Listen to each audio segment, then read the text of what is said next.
네, 공적연금의 기본 원칙인데요. 주로 이 사회보험식 연금 제도를 위주로 한 것이라고 할 수가 있습니다. 네, 강제 가입, 최저 수준의 보장, 그리고 개별적 공평성과 사회적 적절성, 급여의 권리성, 뭐 이런 것들을 들 수가 있는데요. 먼저 강제 가입입니다. 거의 모든 공적연금이 이 강제 가입 방식을 채택하고 있는데요. 1889년 이 독일에서 최초로 공적연금 제도가 시행됐는데 그때 이 강제 가입의 원칙을 채택했고요. 이후로 이 제도가 전 세계로 확대가 되면서 이 강제 가입의 원칙은 계속 유지가 되고 있습니다. 그런데 이 공적연금의 여러 형태에서 보면 이 원칙이 실질적으로 의미를 갖는 게 이 사회보험식 연금에서죠. 이 사회부조식 연금이나 사회수당식 연금의 경우에 일반 조세를 재원으로 하기 때문에 이 강제 가입이라는 게 뭐 그다지 의미가 없죠. 하지만 이 사회보험식 연금은 이 강제적으로 기여금을 납부를 하게 하고요. 뭐 이걸 기초로 해서 급여 혜택을 주고 있으니까 뭐 어떻게 보면 이 강제 가입이라는 건 이 기여금을 강제적으로 징수할 수 있다라는 점에서 좀 의미가 있다라고 할 수 있을 것 같아요. 그래서 사회보험식 연금에서 이 강제 가입을 채택하는 이유는 좀 다양한데요. 네, 먼저 임의 가입에 따른 이 역선택을 방지하기 위해서라고 합니다.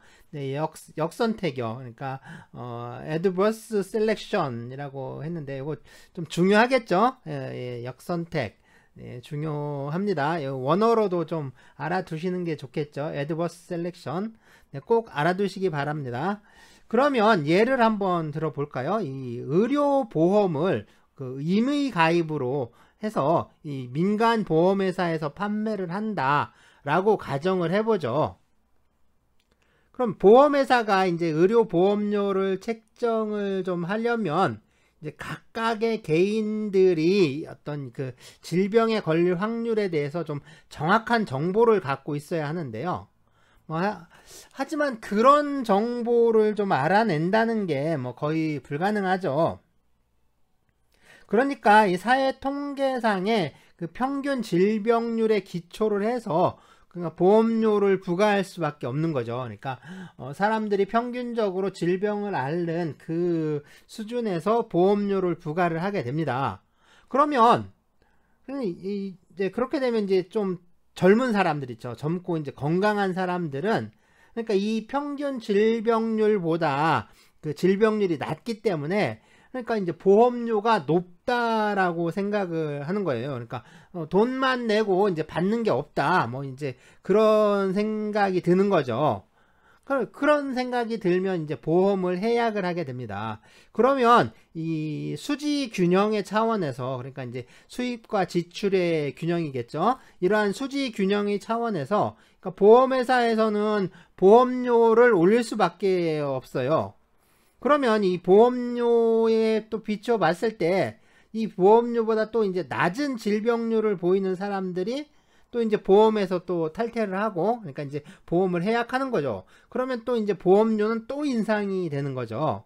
그럼 결국에는 이 질병에 걸릴 확률이 아주 높은 사람들만 남게 되고요. 그리고 이제 보험료는 아주 급격하게 인상이 될 수밖에 없는 거죠. 이렇게 되면 이 의료보험 제도가 아주 유지가 될 수가 없겠죠.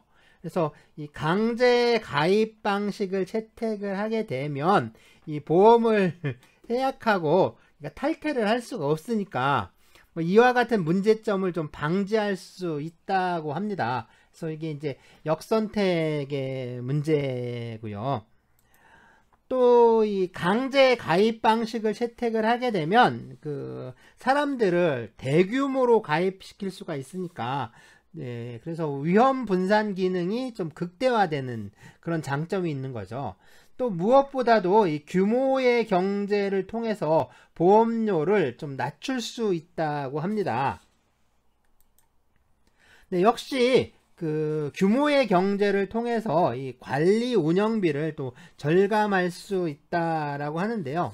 뭐 요즘 보시면은 그렇죠. TV 딱 틀면 이 이제 민영 의료보험 광고가 정말 그 진짜 묻지도 따지지도 않고 이제 계속 나오는데요. 계속 나오죠. 뭐 이제 치아보험도 나오고 뭐 이제 암보험도 나오고 그래서 계속 나오는데, 그런데 잘 보면 이제 국민건강보험은 뭐 그다지 광고를 하지 않잖아요. 그러니까 광고할 일이 별로 없죠. 이것처럼 그러니까 강제 가입을 하게 되면, 그죠? 임의 가입을 채택하고 있는 그 민간 보험회사보다 그러니까 비용 면에서 이제 많이 절약을 할 수 있다 하는 그런 이제 장점이 있는 거죠. 네, 공적연금이 이 최저 수준의 생활을 보장해야 한다. 뭐 여기에 대해서는 뭐 다른 견해가 있을 수 없는데요. 문제는 이 최저 수준이 도대체 어느 수준을 의미하는지 여기에 대해서는 좀 견해가 갈리고 있습니다. 그래서 최저 수준의 그 수준에 대해서, 그러니까 최저 수준의 수준이 어느 정도냐 해서 여기에 대해서 이제 크게 세 가지 정도 견해가 있는데요. 먼저 이 최저 수준이 뭐 이제 죽지만 않으면 될 정도, 그러니까 아주 진짜 그 정말 이제 최저 수준인 거죠. 아주 낮게 책정되는 겁니다. 그래서 다른 그런 이제 아주 그런 이제 겨우 이제 생계를 그냥 이어가는, 그냥 목숨만 연장하는 그 정도 수준, 이제 그 정도 수준으로 이제 낮게 책정되는 게 있고요.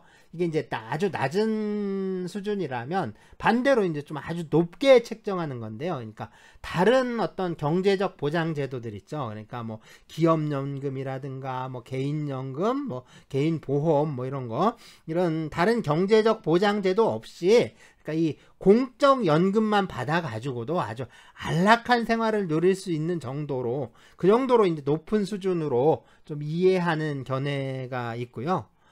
세 번째 견해는 뭐 일종의 이제 절충설이라고 할 수 있는데요. 뭐 아주 최저 한도의 수준보다는 좀 높겠고, 그 다음에 아주 높은 수준보다는 좀 낮게 책정하는 겁니다. 그래서 이제 다른 소득이라든가 뭐 개인의 금융자산 같은 거 있죠. 그런 것들과 이제 결합을 시키면 좀 상당히 이제 만족할 만한 생활을 좀 유지할 수 있다. 뭐 하는 그 정도? 이제 거기 정도, 이제 그 정도를 이제 좀 충분한 수준이다라고 이해하는 견해인데요. 이 절충적 견해는 이 공적연금에 의해 좀 기본적 욕구를 충족하지 못하는 집단들 있죠. 그러니까 이런 집단들에 대해서는 좀 공적 부조를 통해서 추가적으로 좀 보충을 해야 한다라고 주장을 합니다. 공적연금의 다음 원칙은 이 개별적 공평성과 또 사회적 적절성인데요. 이 두 가지 원칙은 서로 상충하는 것처럼 보이죠. 이제 서로 상반된 태도로 이해가 되는데요. 이 개별적 공평성이라는 건 결국에 뭐냐면, 그러니까 내가 낸 만큼 받아야 한다라는 걸 의미하는 거죠. 그렇다면 이 사회적 적절성이라는 거는 뭐냐면, 그러니까 모든 사람들에게, 그러니까 일정한 생활 수준을 보장해 줘야 한다라는 거죠. 이것처럼 이 개별적 공평성과 이 사회적 적절성은 좀 서로 갈등 관계에 있다라고 할 수가 있는데요. 공적 연금 체계는 이 두 가지 극단 사이에, 그러니까 이제 이 양쪽 어디성 있죠? 그러니까 이 한쪽으로 치우친 거 있고 또 반대쪽으로 치우친 거 있으니까 결국에는 그 중간에 어디쯤에서 이제 결정이 되게 됩니다. 그러니까 이제 완전한 공평성이라든가 뭐 완전한 적절성 뭐 이런 건 좀 없는 거죠. 네, 그런데 보면 이게 보시면은 그냥 그 사회적 적절성을, 그러니까 일반적으로 보면 그 이 사회적 적절성을 좀 강조하는 경향이 있는데요. 뭐 예를 들자면 이제 우리 이제 국민연금제도 이렇게 보면 소득이 높을수록, 그러니까 다시 말해서 그 기여금을 많이 낼수록 이제 급여 액수가 높게 나타나는데요. 그러니까 젊어서 많이 내면 나이 들어서 연금으로 많이 받는 거죠. 그러니까 그 많이 내면 많이 받는다 이런 건데, 뭐 어떻게 보면 당연한 얘기지만 뭐 이런 게 바로 이제 개별적 공평성이다라고 할 수가 있어요. 하지만 이 급여 액수가, 급여 이제 받는 돈 있죠. 급여 액수가 기여금, 그러니까 그 낸 거하고, 그러니까 완전히, 그러니까 소득에 비례해서 이제 내게 되니까 이 소득하고 그 정비례하는 건 아니에요. 그러니까 낸 것을 그대로 거기에 비율에 맞춰 가지고 그대로 받는 건 아니라는 거죠. 그러니까 이 국민연금의 급여 구조는 이 개인 소득과 상관없이요. 그러니까 모든 연금 수령자들한테 이제 균등하게 좀 산정되는 부분이 있거든요. 그러니까 이제 내가 아무리 그 못해도 그 받을 수 있는 어떤 최저 한도의 그 금액이 있는 거죠. 최저 수준이 있는 거죠. 바로 이 부분이 어떤 사회적 적절성이라고 할 수가 있는 거죠. 그래서 모든 이제 연금 수령자에게 좀 균등하게 산정되는 부분이 바로 이 최저 소득 수준을 보장하려고 하는 취지다라고 할 수가 있는 겁니다. 만약에 이 급여 수준을 그 기여금에 좀 정비례해서 그 정하게 된다면, 그렇죠. 이제 낸 만큼 그대로 비례를 해가지고 다시 받게 된다면, 이 저소득 집단의 경우에 거의 보면 이제 받을 수 있는 연금이 뭐 이제 거의 없는 거죠. 없거나 아예 이제 아주 적어가지고 그걸 가지고는 이제 노후생활 보장이라는 이 연금의 목적을 달성할 수 없게 되는 겁니다. 이렇게 사회적 적절성을 좀 강조하는 경향은 이 소득 재분배 효과를 위한 것이다 라고 할 수가 있는데요. 이 사회적 적절성을 보장하기 위해서 좀 다양한 방법들이 활용되고 있습니다.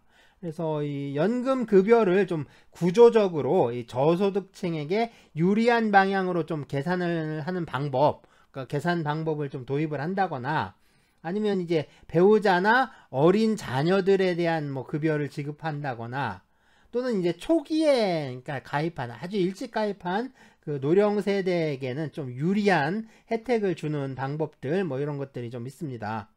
자, 이와 같은 방법을 활용하면서 이 고소득 계층에서 이 저소득 계층으로, 또 이제 독신 계층에서 뭐 부부나 자녀를 가진 계층으로, 또는 후기 가입 세대에서 이 초기 가입 세대로 이렇게 소득이 좀 이전하는 그 소득 재분배 효과가 발생하게 되는 거죠.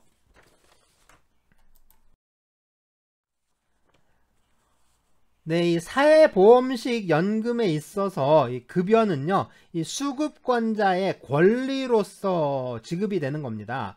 그래서 공적연금에 있어서 이 급여에 대한 권리라고 할 때, 이 권리라는 개념은 좀 다양하게 해석될 수 있는데요. 이 권리에 대한, 그러니까 이 뭐랄까, 이 권리의 성격에 대해서 이 세 가지 정도의 관점이 있습니다. 먼저 그 공적연금에 대한 권리를 이 계약상의 권리로 이해하는 견해인데요. 뭐 하지만 이게 민간금융기관의 개인연금하고 좀 다르죠. 이 공적연금이랑 그건 좀 다른 거니까. 이건 그 민간보험은 그렇죠. 이제 그 내가 보험회사랑 이렇게 계약을 해서 뭐 이제 보험료를 납부를 하고 나중에 이제 또 보험금 받고 그러는데, 이 공적연금의 경우에는 그 내가 뭐 정부하고, 그러니까 이 피보험자인 나와 그 다음에 정부 사이에 뭐 공식적인 계약 관계가 존재하는 건 좀 아니죠. 그러니까 이 그 연금을 받을 권리를 이 계약상의 권리로 보기는 좀 어렵죠. 네, 다음 견해는 이 획득 권리라고 보는 건데요. 네, 획득 권리라고 보는 견해가 있습니다. 도대체 그럼 획득 권리가 뭐냐? 이게 획득 권리라고 얘기를 했는데 이게 뭐냐 하는 건데, 이게 뭐냐면 그거예요. 이제 뭐 어떠한 좀 사실 상태 있죠. 어떠한 사실 상태가 오랜 시간 동안 그게 쭉 지속이 되는 경우에, 그러면 이제 그거를 하나의 권리로 인정하는 걸 말합니다. 근데 보통 이제 뭐 하는 말에 뭐 그런 말 있잖아요. 그 호의가 오래되니까 뭐 권리인 줄 안다, 뭐 이런 말이 있는데, 이게 맞아요. 호의가 오래되면 이게 권리가 됩니다. 이거 틀린 말이 아니에요. 자, 그런데 이게 이제 획득 권리라는 게 사실은 그 우리나라의 어떤 그 우리 법 체계에서는 이런 권리가 인정되지를 않아요. 그러니까 이 획득 권리라는 개념 자체가 좀 성립할 수가 없습니다. 뭐냐면 이제 우리의 법 체계에서도 뭐 이제 그런 게 있거든요. 어떤 특정한 사실 상태가 좀 오래 지속이 된다.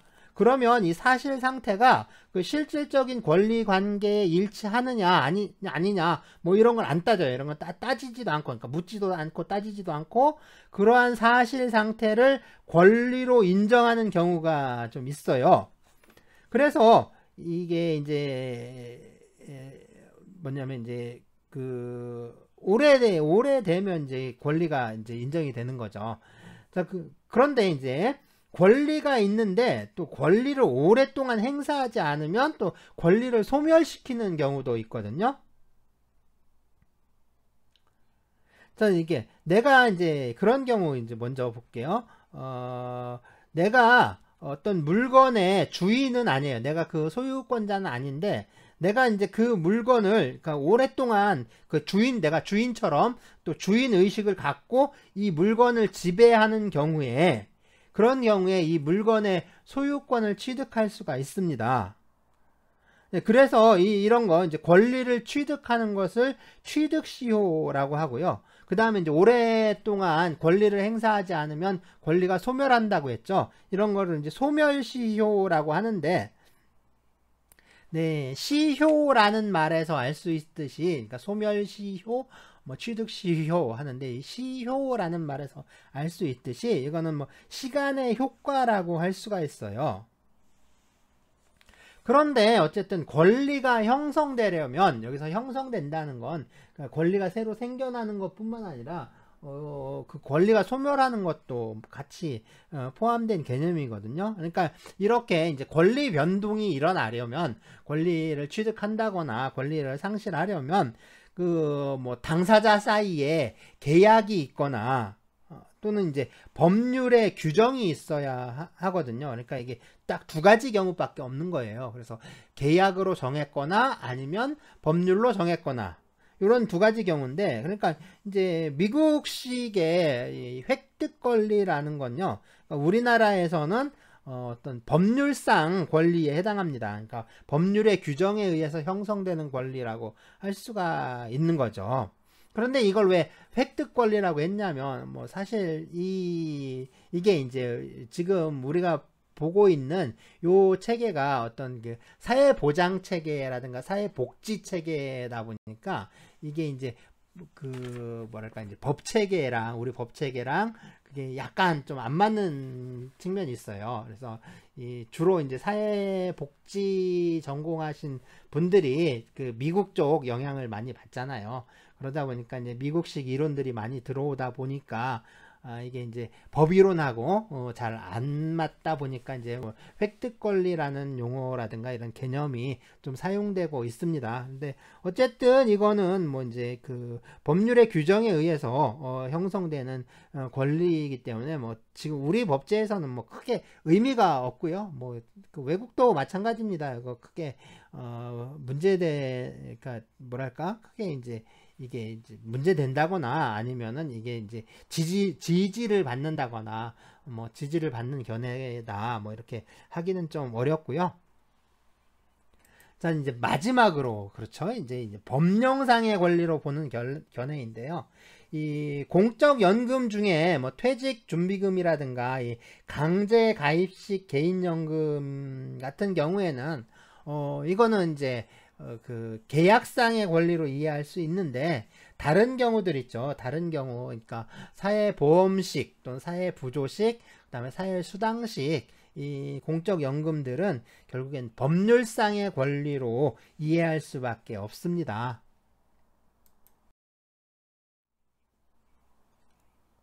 공적연금을 구분하는 방법인데요. 먼저 기여연금과 무기여연금, 다음으로는 이 정액연금, 그 다음에 소득비례연금, 네, 확정급여식 연금과 이제 확정기여식 연금, 그리고 마지막으로 이 적립방식과 부가방식, 뭐 이렇게 나눌 수가 있어요. 네, 공적연금을 이 급여 지출에 충당하는 그 재원 형태에 따라서 유형화하는 방법인데요. 급여 지출에 필요한 재원을 뭐 일반 예산으로 충당하는 경우죠. 뭐 이거 기여를 하지 않으니까, 그러니까 돈을 내는 게 아니니까 무기여 연금이라고 할 수 있고요. 그리고 이 노동자와 그 사업주, 뭐 그리고 이제 자영업자의 기여로부터, 그러니까 이제 돈을 납부하는 거죠. 그래서 이제 재원을 충당하는 방식 요건데요. 요거 기여연금이라고 하면 되겠죠. 그래서 이 무기여연금은요, 이 사회 부조식 연금하고 사회 수당식 연금으로 이렇게 나눌 수가 있습니다. 그래서 사회 부조식은 소득 조사를 통해서 뭐 일정한 소득 미만인 사람들에게만 연금을 지급하는 방식이고요. 이 사회 수당식은 뭐 일정한 연령 조건과 또 뭐 거주 기간 있죠. 뭐 이런 조건을 충족을 하면 그냥 누구에게나 연금을 지급하는 뭐 이제 좀 보편적 연금 방식이라고 할 수가 있습니다. 네, 이 기여식 연금은요, 이 사회보험 방식의 연금이 있고, 그 다음에 강제저축식 연금이 있는데, 뭐 이러한 강제저축식 연금에는 이 퇴직준비금 제도랑, 그 다음에 강제가입식 개인연금 제도, 뭐 이런 것들이 있습니다. 네, 먼저 사회수당식 연금인데요. 네, 무기여 연금이죠. 이 사회수당식 연금은 그 일반 조세를 재원으로 해서 뭐 예를 들면 그러니까 만 65세처럼 뭐 일정한 연령 조건을 충족을 하잖아요. 그러면 모든 거주민에게 그 동일한 연금 액수, 그러니까 동일한 액수의 연금을 지급하는 형태입니다. 네, 사회수당식 연금은 이 과거 소득이 얼마였는지, 그 다음에 소득 활동 기간이 어느 정도인지, 뭐 또 이제 직업이 뭐냐, 뭐 세금은 얼마나 납부했느냐, 뭐 이런 것들하고 전혀 상관없이 그냥 이런 건 그냥 다 무시하고요. 모든 국민을 동일하게 대우하는 거예요. 그러니까 연금 수급권을 이 보편적인 사회적 권리로 좀 인정하는 것이라고 할 수가 있겠죠. 자, 그리고 인간의 존엄성을 좀 실현을 하고 그 사회적 통합에 이바지할 수가 있고요. 무엇보다도 이 관리하기가 아주 쉽습니다. 관리하기가 쉽다라는 장점이 있어요. 그러니까 나이만 차면 다 주면 되니까, 그래서 그 몇 살인지 그것만 알면 그냥 다 지급을 하면 되니까 아주 관리하기가 편하죠. 네, 그런 특징이 있습니다. 하지만 이런 방식의 연금 제도를 좀 운영을 하려면 진짜 무엇보다 이제 국가가, 그러니까 나라에서 세금을 잘 걷어야겠죠. 그래서 국가의 높은 과세 능력이 요구된다라고 할 수가 있고요. 거기다가 또 사회적 연대에 대한 국민적 의식이라든가 평등 가치에 대한 국민들의 광범위한 수용이 좀 필요합니다. 사람들이 이런 것들을 받아들여야 돼요. 그러니까 사회적 연대 의식이라든가 어떤 평등 가치에 대해서 그 모든 사람들이 공감을 하고 받아들일 수 있어야 이런 제도가 좀 운영될 수가 있는 거죠. 그러니까 이제 다른 말로 하면은, 그러니까 우리는 같은 국민으로서 잘났든 못났든 뭐 잘 살았든 못 살았든 동일한 급여를 받겠다라는 데 대해서 국민적 합의가 있어야 하는 겁니다. 마지막으로 이 가장 큰 문제는 일정한 연령 이상이면, 그러니까 모든 노인들한테 급여를 지급하니까요. 이 급여 수준이 좀 아무리 낮다라고 하더라도 이게 이제 어마어마한 거죠. 그러니까 엄청난 재원이 요구된다. 이런 점들이 좀 있습니다.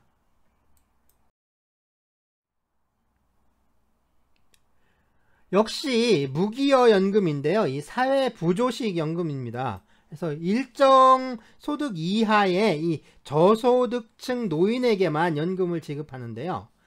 그래서 소득조사와 관련된 이 행정관리비를 좀 낮게만 유지한다면, 그렇죠? 이제 소득조사라든가 이런 행정적 비용만 좀 낮게 유지할 수 있다면 아주 이제 이게 효율적인 연금제도라고 할 수가 있는데요.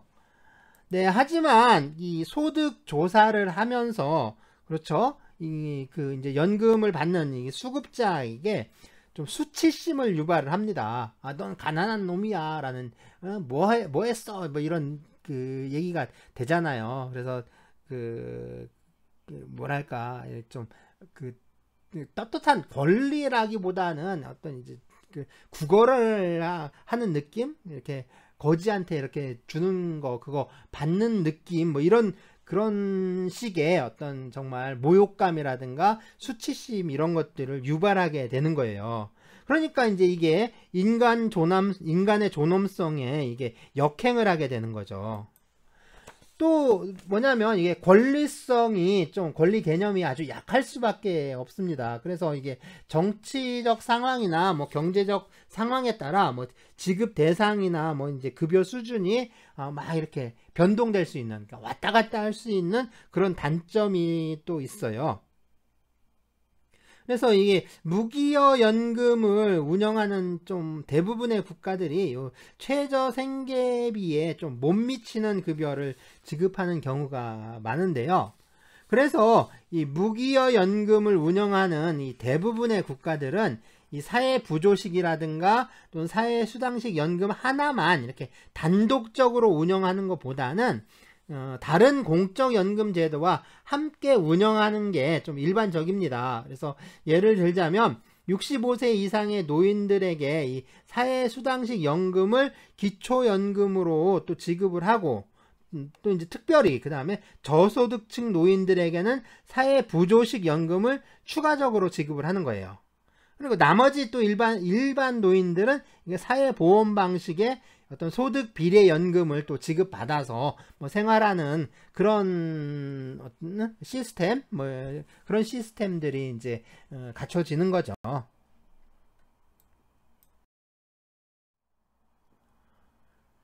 네, 이제 기여식 연금인데요. 이 사회보험식 연금입니다. 아마 이게 전 세계에서 가장 보편적인 공적연금 형태라고 할 수가 있어요. 자, 이러한 사회보험식 연금은 이 노동활동기의 소득의 일부를, 그러니까 퇴직 이후로 좀 이전시키는 저축적 기능, 그 다음에 노후 기간 동안에 뭐 물가 변화나 기대수명 연장, 또 뭐 경기 침체와 같은 이 예측 불가능한 요인들로 인한 어떤 생활 위험을 좀 분산시키는 그런 퇴직 보험적 기능, 그리고 네, 소득 재분배적 기능, 뭐 이런 기능들을 갖고 있다라고 말을 하는데요. 네, 이 세 가지 기능 중에 뭐 어떤 것을 좀 강조해야 되느냐, 그렇죠? 뭐 이거는 뭐 이제 각 나라마다 좀씩 차이가 있을 수밖에 없는 거죠. 어쨌든 대부분 보면, 그러니까 대체로 보자면 이 세 가지 기능을 좀 보편적으로 가지고 있다라고 할 수가 있습니다. 사회보험식 연금의 장점이라고 하면 이 자본주의적 사회계층 또는 뭐 이제 계급 질서를 반영한다라는 점에서 좀 중상위 소득계층 있죠. 중상위 소득계층으로부터 이 정치적 지지를 받을 수가 있습니다. 또 그 기여금의 납부에 대한 그 반대 급부로 연금 수급권이 인정이 되니까 권리 개념이 좀 강할 수밖에 없고요. 거기다가 이 일반 조세를 통한 이 저소득층에 대한 경제적 지원을 좀 꺼리는 그런 걸 좀 못마땅해 하는 그런 사회에서는 이 중상위 소득계층에서 저소득계층으로 이 소득 이전을 할 수 있는 어떤 그 대안으로서의 가치를 지니게 되죠. 네, 하지만 이 기본적으로 뭐 기여를 전제로 해서 연금 수급권이 보장되는 거니까 이 저소득계층의 경우에 이 연금 수급권이 인정되지 않는다거나 또 아주 낮은 액수의 연금을 지급받게 되는 그런 문제점들이 좀 있고요. 또 이 인구 노령화 문제가 요새 심각하잖아요. 그래서 인구 노령화로 인해서 이 노인 세대가 증가하고 그러니까 이제 노동 세대가 줄어들기 때문에 이 연금 재정에 대한 노동 세대의 부담이 좀 갈수록 가중되고 있다라는 점도 정말 이제 큰 문제라고 할 수가 있습니다. 네, 기여식 연금 중에 이 퇴직 준비금 제도인데요. 이 제도는 주로 과거에 그 영국의 식민지였던 이 영연방 국가들에서 운영되고 있고요. 네, 개인이 납부한 기여금에 이제 국가가 정한 이자액을 합해서 일시금으로 지급하는 뭐 일종의 국가가 관리하는 강제 저축 제도다라고 할 수가 있는데요. 네, 이 제도가 적용되는 건 좀 일정한 규모 이상의 사업체에 한정이 되어 있어요. 그러니까 모든 국민이 아니라 그러니까 그러한 규모 이상의 그 사업체에 근무하는 그 노동자들에게만 뭐 이제 적용될 수 있는 거죠. 그래서 또 이제 보험적 기능 있죠. 보험적 기능이라든가 뭐 소득 재분배 기능 뭐 이런 건 전혀 없고요. 급여도 이제 연금이 아니라 일시금으로 지급이 되고 급여를 받을 수 있는 그 연령이 있죠. 그러니까 나이가 그 돼야 되는데 그 나이가 되기 전이라도 뭐 이제 주택 구입이나 뭐 이런 사유로 미리 그걸 이제 뺐을 수가 있어요. 그러니까 인출해서 쓸 수가 있습니다. 그러다 보니까 이게 그 노후 소득 보장이라는 기능은 아주 취약한 거죠. 그래서 좀 부적절하다. 이건 뭐랄까 노후소득 보장 제도로서는 좀 부적절한 제도이다 라고 할 수밖에 없습니다. 강제 가입식 개인연금인데요. 뭐 이 제도는 이 칠레에서 그러니까 그 남미 있죠. 남미 칠레에서 이 사회보험 방식의 그 공적 연금 제도를 운영을 하다가 재정 위기를 겪게 돼요. 그러니까 이거에 대응하기 위해서 그러니까 이제 기존의 공적 연금을 대체하기 위해서 고안한 제도라고 할 수가 있습니다. 그래서 지금은 이 중남미의 여러 나라들하고요. 그 다음에 사회주의 계획 경제에서 그 자본주의 시장 경제로 좀 전환을 했던 그 동유럽 국가들에서 좀 많이 운영되고 있어요. 강제 가입식 개인연금은 이 가입만 이제 국가에 의해서 강제가 되고요. 나머지는 다 이제 모두 다 이제 민간 금융기관에 맡겨져 있는데요. 그래서 이 연금 재정의 불균형 문제 같은 건 좀 발생할 가능성이 거의 없죠. 또 이제 개인은 그 뭐랄까 이제 다양한 금융기관 중에서 선택을 할 수가 있고요. 또 그 마음에 안 들면 이제 변경할 수 있는 거죠. 그래서 수시로 금융기관을 변경할 수가 있습니다. 네, 그러다 보니까 이제 민간에서 운영을 하다 보니까 이 투자 실패에 대한 책임은 모두 이제 개인에게 떠맡겨져 있고요. 뭐 물가 상승률이나 뭐 이자율, 기대 수명 연장으로 인한 뭐 연금 재원의 소진, 뭐 이런 위험들 있죠. 이런 위험들로부터 뭐 제대로 보장받을 수가 없습니다. 무엇보다도요, 이 지급되는 연금 급여가 그냥 전적으로 기여금과 그 다음에 이자 수입에 의존하다 보니까 이게 이제 그 저소득 계층에게는 적절한 보장 수단이 될 수 없다. 뭐 그런 점이 이제 문제라고 할 수가 있는 거죠. 네, 그래서 뭐 이러한 연금 제도가 뭐 연금 재정의 안정이라는 어떤 공적 연금 제도의 어떤 수단적 목표, 그러니까 수단적 목표는 좀 충족시킬 수 있을지 몰라요. 그러니까 그런 건 충족시킬 수 있는데 이 전 국민의 노후 생활 보장이라는 이 공적 연금 제도의 진짜 본래의 목적, 그 이제 본질적 목적은 성취하는 데는 좀 아주 부적절한 제도일 수밖에 없는 거죠. 이건 아주 부적절하다. 어떻게 보면 이제 공적 연금으로 보기가 그렇다라고 이렇게 평가할 수가 있는 거죠.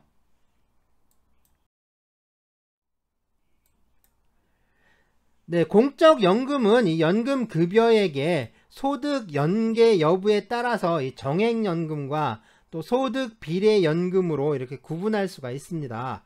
그래서 정액연금은요, 이 과거 소득에 관계없이 모든 연금 수급자에게 동일한 액수를 지급하는 연금 형태고요.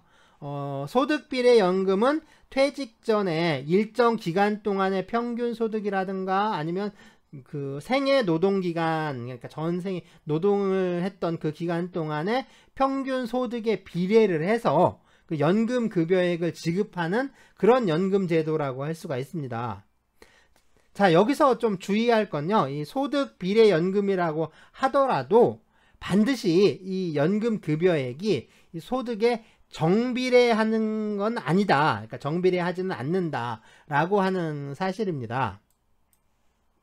네, 먼저 이 정액연금은 그 일반적으로 그 연금 지급에 필요한 재원을 조세에 의존하는 이 사회부조식 연금이라든가 아니면 사회수당식 연금에서 흔히 찾아볼 수 있는데요. 이 사회부조식 연금이나 사회수당식 연금은 일정한 연령 조건에 도달하면 네, 과거 소득에 관계없이 그냥 모두 동일하게 지급이 됩니다. 네, 그리고 좀 드물기는 한데요. 이 사회보험 방식의 공적연금도 이 정액연금으로 지급하는 나라들도 있어요. 그러니까 연금의 액수가 그 같은 정액연금인 거죠. 자, 사회보험식 연금에서 이 정액연금으로 지급하는 거 있죠. 그래서 사회보험식 연금에서 이 정액연금은 이 기여금 지불 방식에 따라서, 그러니까 그 보험료를 어떻게 내느냐에 따라서 정액보험료를 납부하는 형태가 있고요. 그 다음에 소득에 비례해서 정률로 보험료를 납부하는 형태가 있습니다. 그래서 일본에서 이 정액보험료를 납부하는 형태를 취하고 있다라고 하는데 대부분 다른 나라에서는요, 이 정률로 납부하는 방식을 취하고 있습니다. 네, 소득비례연금은 그렇죠. 소득비례연금은 이 기여식 연금에서 가장 보편적으로 찾아볼 수 있는 형태라고 할 수가 있어요. 그래서 이게 이제 기여식 연금에는 이 소득비례연금 형태를 취하게 되는데, 그래서 이제 이 사회보험식 연금과 퇴직준비금, 그 다음에 강제가입식 개인연금 뭐 이런 게 여기에 해당하죠. 자, 여기서 그 정액급여 형태의 연금은 과거 소득에 관계없이 동일한 연금을 지급하기 때문에 소득 재분배 효과가 아주 크다라고 할 수가 있습니다. 하지만 대부분의 국가들에서 이 정액급여 수준이 좀 최저생활 수준에 못 미치는 경우가 많기 때문에 이 사회적 적절성 측면에서 좀 문제가 된다라고 할 수가 있는데요. 그래서 이 비교적 그 정액급여 수준이 높은 나라들 있죠. 그런 나라들을 제외하고 그 대부분의 국가에서는요, 이 사회부조제도라든가 아니면 사회부조식 연금, 뭐 소득 비례연금 뭐 이런 걸 통해서 좀 보충하는 형태로 운영되고 있어요. 네, 기여식 연금에서 이 소득 비례 연금은 또 소득에 정비례하는데요. 뭐 보다 좀 정확하게 말하자면 이 퇴직 준비금 제도나 아니면 강제 가입식 개인 연금 있죠. 이런 것처럼 이 기여금에 정비례하는 연금이 있고요. 사회보험 방식의 이 소득비례 연금은 소득에는 비례를 하지만 그 정비례하지는 않는 연금이 있습니다. 나라마다 보면 이 소득비례연금이 단일한 형태로 존재하기도 하고요. 또 이제 다른 형태의 연금 있죠. 특히 정액연금으로 좀 보충하는, 그러니까 뭐 이른바 2층 형태의 연금으로 존재하기도 합니다. 단일한 형태로 존재하는 경우에는 대체로 그 보장하는 급여 수준이 높은 게 좀 일반적이고요. 2층 형태의 연금으로 운영되는 나라들의 경우에는 급여 수준이 좀 상대적으로 낮게 나타나고 있습니다. 그래서 연금 급여 수준이 높으면, 그러니까 하나로도 충분한데, 그렇죠? 하나라도 충분하겠지만 이 급여 수준이 좀 낮다면, 그러니까 소득비례 연금만으로는 좀 어려우니까 다른 걸로 좀 보충을 해야겠죠.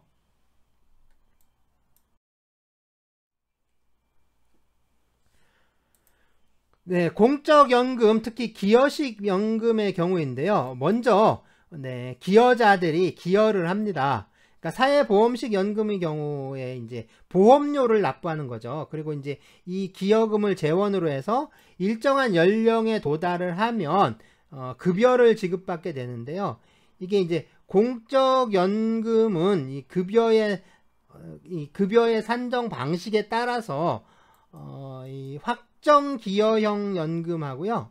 그 다음에 확정 급여형 연금 뭐 이렇게 나눌 수가 있는데요. 보통 이게 이제 DC형과 이제 DB형이라고 이렇게 많이 부르고 있죠. 그래서 이제 DC형, DB형 연금 뭐 이렇게 많이 부릅니다. 먼저 확정 급여형 연금, 그러니까 DB형이죠. 그래서 이 연금 급여액이 미리 확정되어 있는데 연금 급여액은 확정되어 있는데 기여금은 확정되어 있지 않은 게 이제 확정 급여식 연금인데요. 이 연금 급여액은 이 통상 임금이나 아니면 소득의 일정 비율이나 뭐 일정 금액으로 이렇게 확정되게 됩니다. 연금의 재정 방식은 이 완전 적립 방식과 부과 방식까지 다양하게 운용될 수 있는데요. 이 재정 방식이 어찌 되었든 이 급여액이 확정되어 있으니까 사실 여기에 크게 영향을 미칠 수가 없어요. 그러니까 이 급여액의 재원을 어떻게 마련하고 또 기금을 어떻게 비축해야 하는지 그런 방법에만 영향을 미치는 거죠. 자, 만약에 연금 지급에 충당할 수 있는 기금이 부족하다면 국가는 이 기여금을 좀 인상을 한다거나 아니면 국고 지원을 늘리든지 해서 이 부족한 재원을 좀 보충할 책임이 있습니다. 공적연금을 운영하는 이 대부분의 국가에서는 이 확정급여 형태의 연금을 운영하고 있는데요.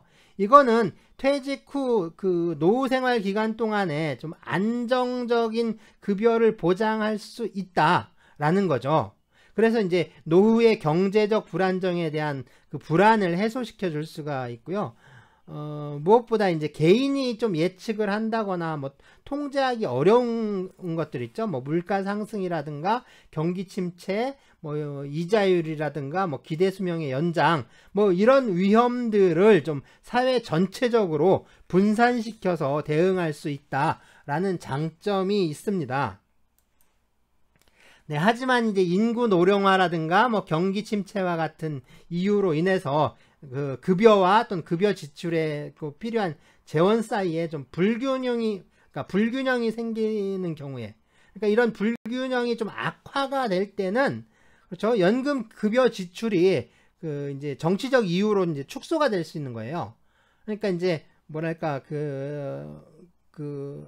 법령을 개정을 해서 급여 액수를 줄일 수가 있는 거죠. 그래서 이 확정 급여형 연금 제도는 결국에 이런 정치적 위험에는 많이 취약하다라는 단점이 또 있습니다.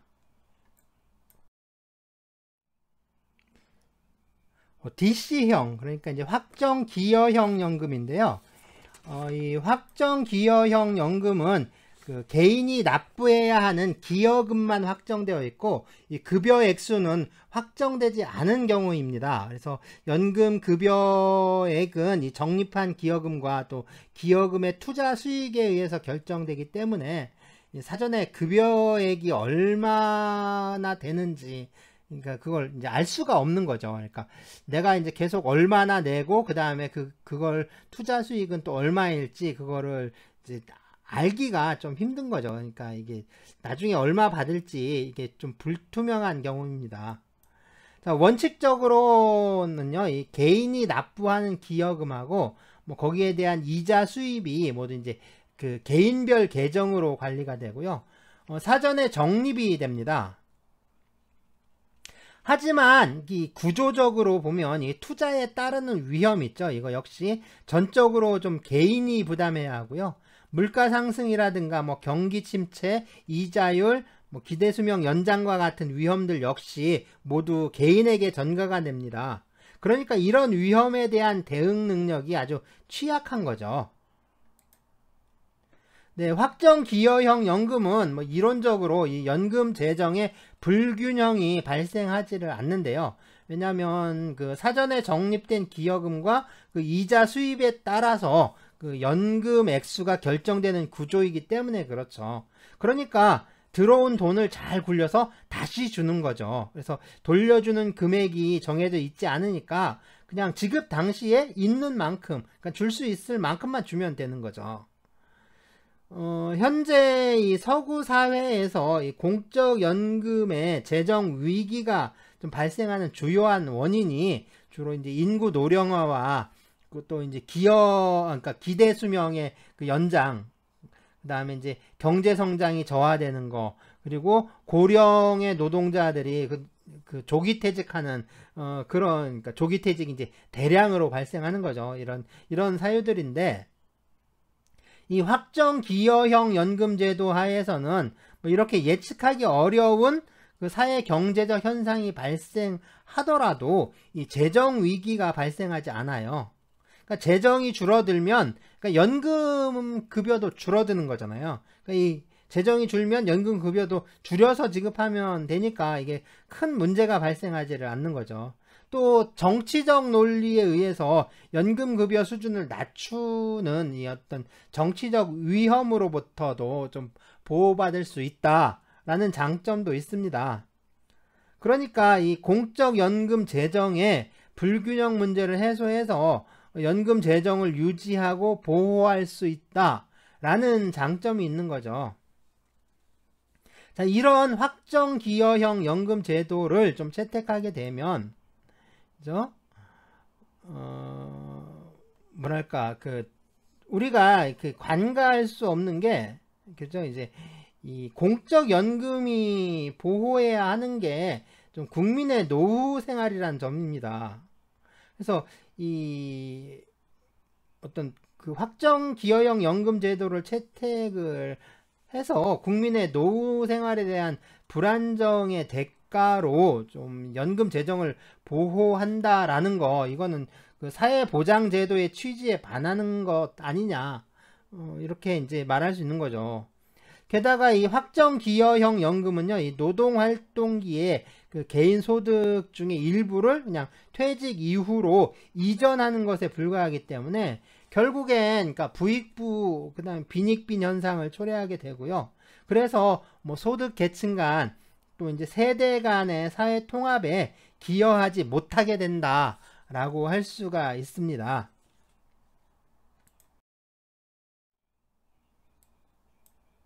네, 공적연금의 기금은 이게 납부자로부터 기여금을 납부를 받아서 이것을 재원으로 해서 연금급여의 수급자에게 급여를 실시하게 되는데요. 이 기금의 재정 운영 방식에는 그러니까 이제 적립 방식, 네, 이제 완전 적립 방식과 부분 적립 방식이 있는데요. 이러한 적립 방식과 또 이제 부과 방식이라는 그런 방법들이 있습니다. 자, 먼저 현재의 기여금 납부 세대가 그 납부한 기여금은 나중이죠. 그러니까 미래에 자기 자신에게 지급하는 방법입니다. 그러니까 납부자가 납부한 기여금을 적립을 해서 모아두었다가 미래에 이 납부자가 연금을 지급받을 때가 되면 적립된 기금에서 그 연금을 지급하는 방법이라고 할 수가 있는데요. 네, 이게 적립 방식이고요. 근데 다른 방식으로는 이 현재의 납부자가 이 기여금을 납부를 하면 그것을 지금 현재의 퇴직 세대, 그러니까 이제 지금의 연금 수급자죠. 지금의 연금을 받는 사람들에게 바로 지급하는 방식입니다. 자, 이것을 이제 부과 방식이라고 하는데요. 그러니까 내가 지금 기여금을 내서 지금의 노인들에게 연금을 지급하면, 그러니까 나중에 내가 퇴직을 하고 이제 연금을 지급받을 나이가 되잖아요. 그러면 그때는 이제 그때의 젊은 세대들이 나를 위해서 연금 기급을 부담해주는 그런 구조라고 할 수가 있는 거죠. 그러니까 항상 그 시대의 노동 세대가 그 시대의 퇴직 세대에게 연금을 지급하는 구조가 되니까 뭐 별도로 연금 재정을 쌓아놓을 필요가 없다라고 할 수가 있는데요. 자, 이런 방식은 그 노동자보다 퇴직자들이 적어야겠죠. 자, 이 노동자에 대한 퇴직자의 비율을 그 노령 부양률이라고 하는데요. 이 노령 부양률이 낮고 그 다음에 노동 생산성이 높아서 노동자의 실질 임금이 좀 높은 사회에서 이 적립 방식이 유리하다라고 할 수가 있는데요. 자, 이런 사회에서는 그렇지 않은 사회보다 기여 수준이 좀 같다라고 할 때 훨씬 높은 수준의 급여가 보장될 수가 있고요. 또 급여 수준에서 본다면 기여 부담이 또 적다라고 할 수가 있는 거죠. 네, 이 적립 방식에는 또 완전 적립 방식과 또 부분 적립 방식이 있는데요. 이 완전 적립 방식은 현재의 노동 세대가 임금을 통해서 스스로 자신을 부양하고 또 미래의 퇴직 세대인 자신을 위해서 현재 생산물의 일부를 저축하는 그런 구조라고 할 수가 있습니다. 네, 노동기간과 이 퇴직기간의 비율을 이 퇴직기간 비율이라고 하는데요. 이 적립 방식은 이 퇴직기간 비율이 낮고 또 이자율이 보장되는 사회에서 더 유리하다라고 할 수가 있습니다. 확정급여형과 이 확정기여형 연금의 재정 방식인데요. 이 확정기여형 연금은 그러니까 낸 돈을 쌓아 두었다가 이자 수익과 함께 다시 돌려받는 형식이니까 개념상 적립 방식을 취한다라고 할 수가 있고요. 물론 이 확정급여형 연금도 이 완전 적립 방식의 재정 방식이 뭐 이제 가능하긴 한데요. 하지만 이 확정급여형 연금에서는 뭐 미래의 수익률이나 뭐 기대 수명 또는 뭐 임금 인상률 같은 변수에 대한 그 불확실성이 존재할 수밖에 없죠. 자, 이러한 불확실성 때문에 완전 적립이라는 개념이 모호할 수밖에 없습니다. 뭐 예를 들어 기대 수명이 퇴직 후 20년 정도다 라고 해서 거기에 맞춰서 급여액이 미리 확정됐는데요. 만일에 기대 수명이 그것보다 늘어나서 한 30년이 되게 되면 자, 20년으로 계산해서 완전 적립을 유지했던 연금 기금과 그러니까 미래에 지급해야 할 연금 급여가 그러니까 미래에 지급해야 되는 건 30년치가 되니까 10년치가 비는 거죠. 그러니까 이게 격차가 발생할 수밖에 없는 거죠. 그래서 이 완전 적립이라는 개념은 이 확정급여형 연금에 좀 들어맞지 않게 됩니다. 적립 방식과 이 비교 방식을 비교를 해보면요. 먼저 노령 부양률이 낮을 때는 그 부과 방식이 적립 방식보다 비용이 적게 드는데요. 하지만 이 연금 제도가 성숙이 돼서 많은 노인들이 연금 수급권을 갖게 되면 이 부과 방식이 갖는 장점은 또 금방 사라지게 됩니다. 네, 소득 성장률과 이 노동력 성장률을 합산한 비율이 이자율보다 높은 경우에는 이 부과 방식이 장기적으로 봤을 때 뭐 비용 면에서 유리하고요. 수익률도 또 높게 나타나는데요. 이러한 조건이 좀 꾸준히 유지가 된다면 이 부과 방식은 그 모든 세대들을 부유하게 만들게 되는 거죠. 그러니까 각 세대들은 자기가 낸 것보다 더 높은 연금을 받게 됩니다.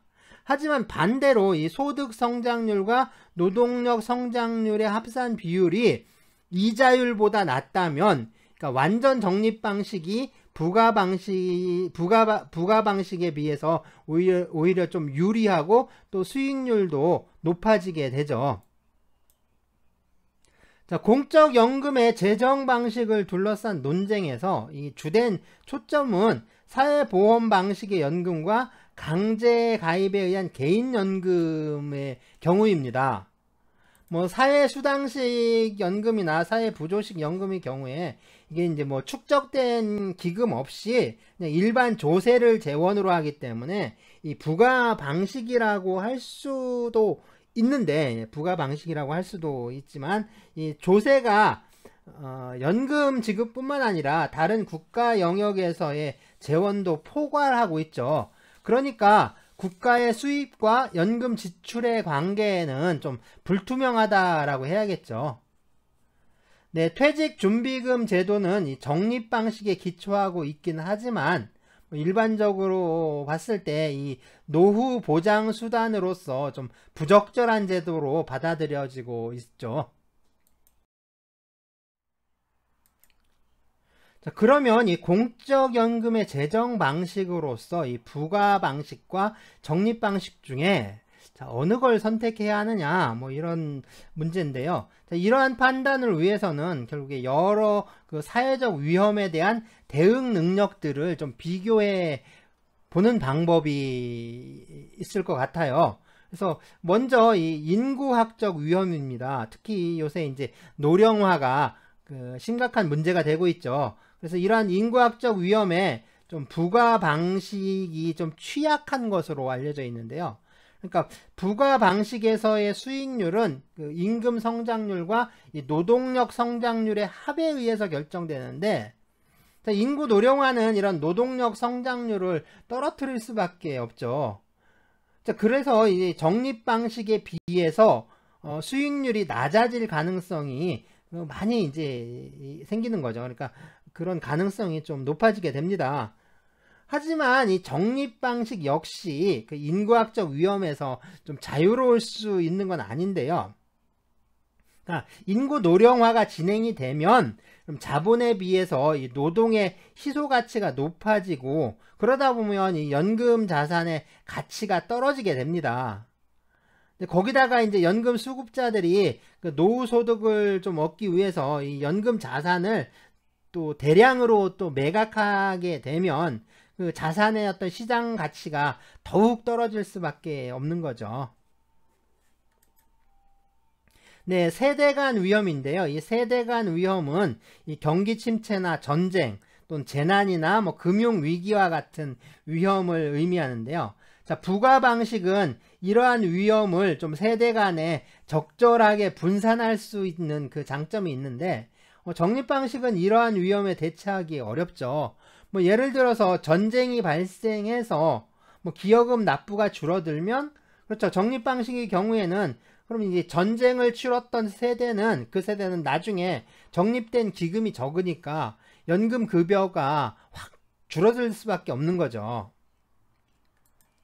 자, 세 번째는 이 정치적 위험인데요. 뭐 이거는 그 사회 경제적 환경 변화를 반영해서 정부가 이 연금의 급여 수준이라든가 보험 요율을 좀 변화시킬 수 있는 그런 위험들을 의미합니다. 자, 이러한 정치적 위험에 이 부가 방식은 취약할 수밖에 없겠죠.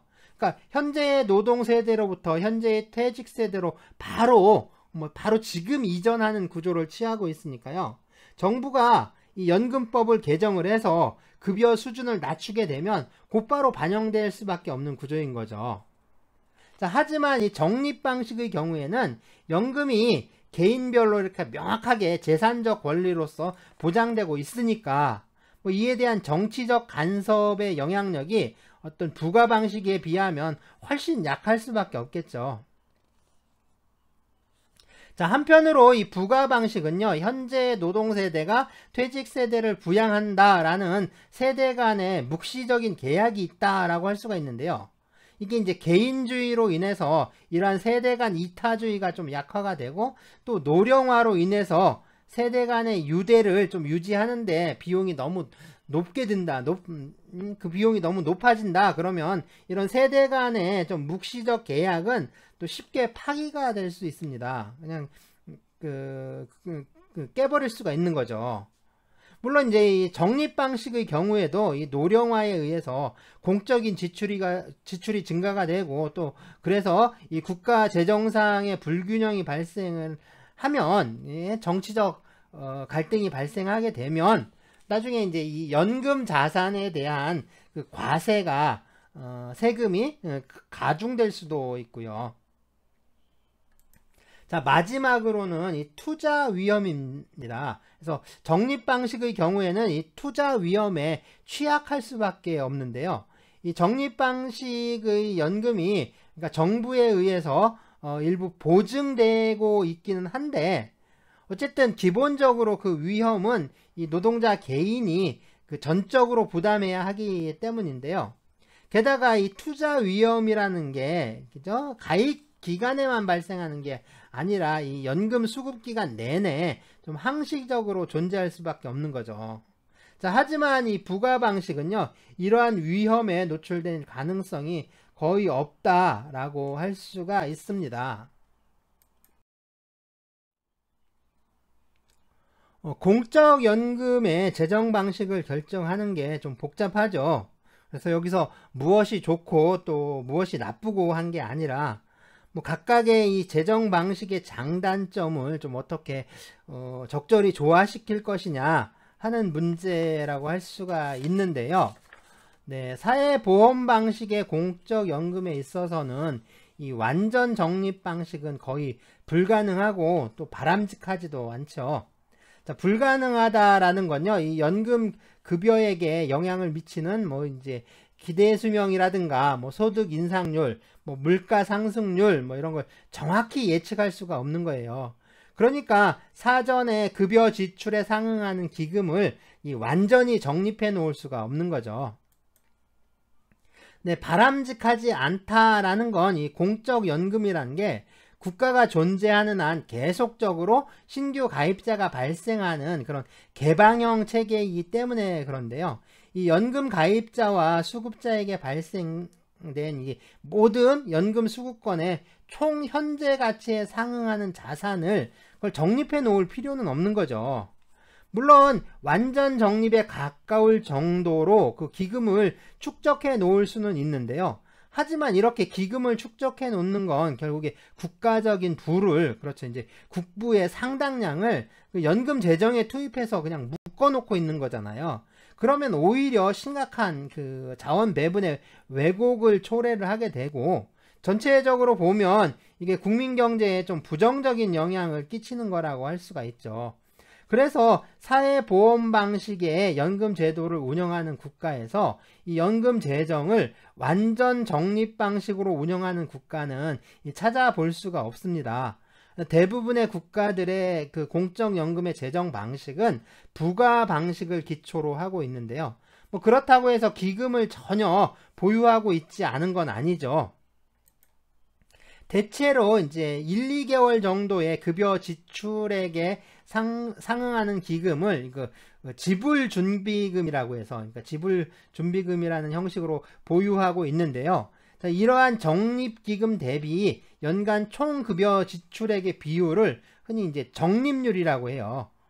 그런데 이제 몇몇 나라에서 보면 이 연간 총급여 지출액의 몇 배에 상당할 정도와 아주 이제 상대적으로 높은 기금을 보유하고 있기도 합니다. 그래서 뭐 2배나 3배, 경우에 따라서 뭐 5배가 넘기도 하는데요. 이것처럼 이제 부과 방식에 기초한 이 사회보험식 공적연금에서 이 적립기금이 갖는 의미는 두 가지 정도인데요. 그러니까 두 가지 측면에서 그 의미를 갖는다라고 할 수가 있습니다. 그래서 첫째는 뭐냐면 예측하지 못했던 그 사회 경제적 변화라든가 또는 정치적 변화에 의해서 뭐 일시적으로 좀 발생할 수 있는 그 지급 불능 상태를 방지할 수 있는 뭐 이제 지불 준비금 또는 뭐 완충 기금으로서 의미를 갖게 되고요. 두 번째는 이 적립기금에서 발생하는 운영 수익을 통해서 후세대의 보험료를 경감을 하고 또 필요한 재원을 공급한다라는 의미를 갖기도 합니다. 적립기금이 이러한 역할을 좀 제대로 수행을 하려면 상당한 수준의 적립기금을 좀 보유하고 있어야겠죠. 자, 이렇게 부과 방식에서 적립기금이 당해 연도의 그 연금급여 지출의 몇 배에 이르는 경우에 이것을 좀 순수한 의미의 부과 방식하고는 좀 구별을 해서 이제 이걸 부분 적립이라는 개념을 사용하기도 합니다. 공적 연금 체계는 하나의 단일한 제도로 시행되는 일원적 공적 연금 체계가 있고요. 또 하나는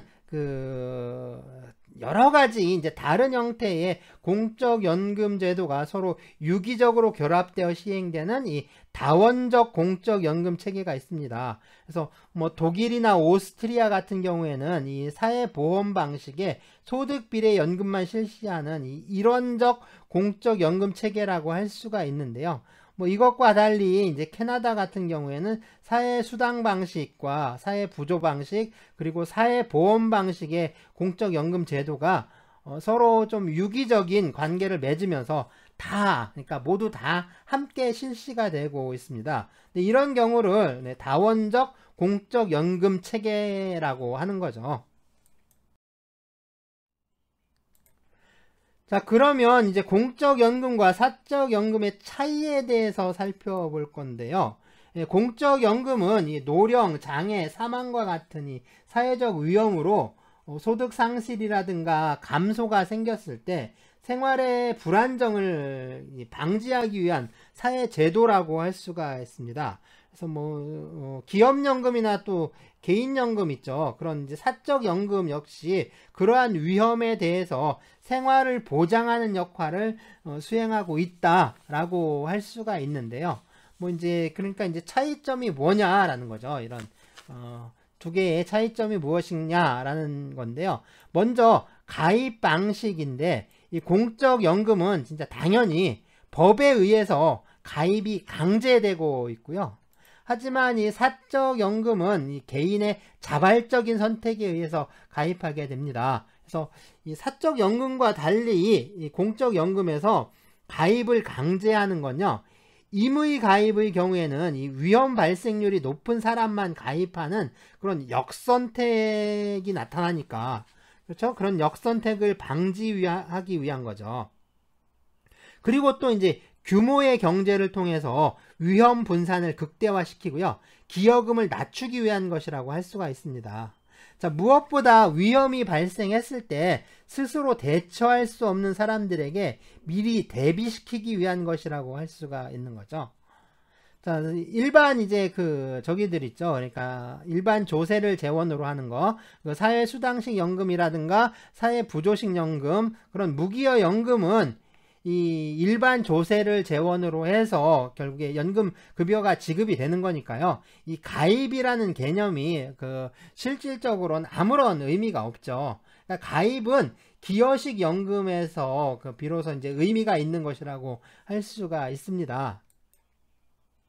자, 다음으로는 급여의 내용인데요. 이 공적 연금은 사회적 위험이 발생했을 때 이 표준적인 욕구나 또는 기초적인 욕구의 충족을 목적으로 하는 거라서 급부의 수준이라든가 또 이제 그 내용이 법에 의해서 좀 표준화되고 또 규격화되어 있는데요.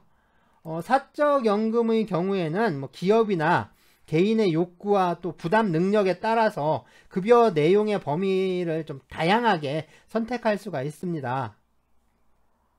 자, 강제가입식 개인연금의 경우에는 이제 개인의 기여 수준이나 개인적으로 선택한 연금 투자기관이 배당하는 수익에 비례해서 급여가 차등 지급되는데요. 그런 점에서 보면 이게 사적 연금의 속성을 좀 많이 내포하고 있다라고 할 수가 있습니다. 네, 급여 수준의 실질 가치 유지라는 측면에서 이 공적 연금은 물가 수준의 변화에 연금 급여를 연동시킴으로써 노후 기간 동안에 급여의 실질 구매력을 유지시켜 주는데요. 네, 사적연금에는 뭐 그런 기능이 없습니다. 그렇기 때문에 사적연금은 연금급여의 실질 구매력이 시간이 경과할수록 이게 낮아지는 경향이 있어요.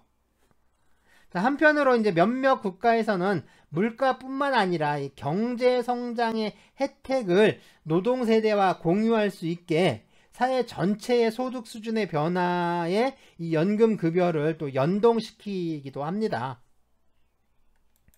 자, 다음으로는 이 소득 재분배 기능인데요.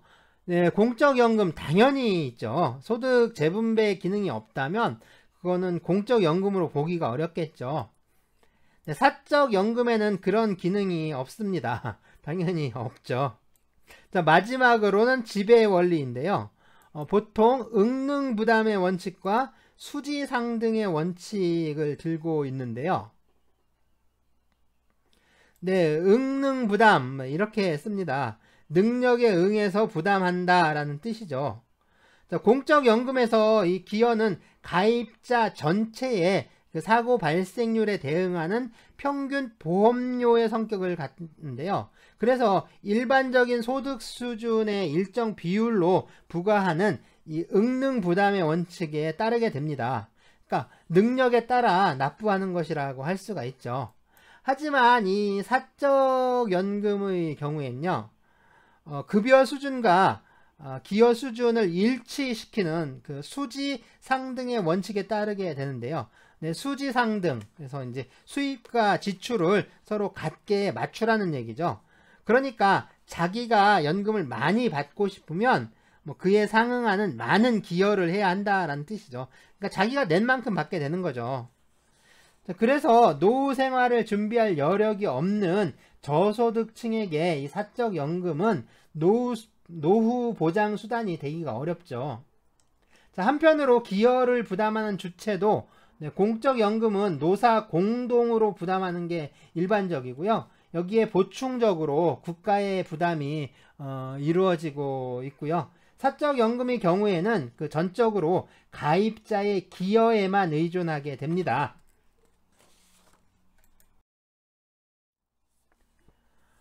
그렇다면 이 공적연금과 사적연금의 관계를 어떻게 설정할 것인지 이게 문제인데요. 이 서구권 국가들의 역사적 경험에 비추어 보면 공적연금이 발전하게 되면 사적연금이 위축이 되고 반대로 이 사적연금이 발전하면 또 공적연금의 발전이 그 정체되어 왔는데요. 이거는 그 한 사회에서 그 연금에 지출할 수 있는 자원이 제한되어 있기 때문이라고 할 수 있습니다. 그래서 서구의 이 공적연금과 사적연금의 체계는 크게 세 가지 형태로 나눌 수가 있는데요. 먼저 이 조합주의적 국가 우위의 연금 체계가 있습니다. 그러니까 국가가 좀 우월한 위치에 있는 거죠. 그러니까 독일이 그 예인데요. 독일을 예로 들 수가 있어요. 그래서 독일의 공적연금은 이 직역연금의 형태로 되어 있어요. 그래서 공무원연금, 뭐 수공업자연금, 사무직연금, 생산직 노동자연금, 뭐 농업자연금 뭐 이런 식으로 쭉 나눠져 있는데요. 네, 그리고 이제 이 사적연금 있죠. 사적연금은 그 노후소득 보장에서 그냥 주변적 역할만 수행하게 됩니다. 자, 그런데 이 체계에서, 그러니까 독일식 체계에서는요, 이 공적연금은 그 퇴직 전 생활 수준을 유지하는데 좀 초점이 맞춰져 있어요. 그래서 공적연금 급여 수준이 좀 높은 게 특징인데, 이게 급여 수준이 퇴직적 임금 수준에 연계가 되니까 이 소득 계층 간의 불평등은 좀 계속되는 경향이 있는 거죠.